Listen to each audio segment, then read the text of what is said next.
কিরে মালা, একা একা বসে কি ভাবছিস? তেমন কিছু না রে, কালকেরই কথা ভাবছি। তুই বস না। জানিস কাল জঙ্গলে গিয়েছিলাম। হায় হায়, তোকে বললে তুই হেসে মরে যাবি। জঙ্গলে একা? আরে না না, আমি, বাবুর্চি কাকা আর একটা গাধা। গাধা কেন? বাবুর্চি কাকা বলল সিংহ এলে গাধা আগে দৌড়বে, আমাদের বাঁচাবে। উল্টে সিংহ তো গাধাকেই খেয়ে ফেলবে। ঠিক তাই হলো। মাঝ জঙ্গলে কি বিশাল আওয়াজ, গড়গড় গড়গড় করছে। সিংহ! ভাবলাম এবার শেষ।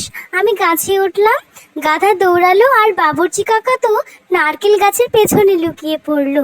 তারপর তারপর তারপর গিয়ে দেখি এ তো সিংহ নয়, এ তো একটা বাচ্চা বাঁদর, মাথায় নারকেল পড়ে এমন গর্জন করছিল।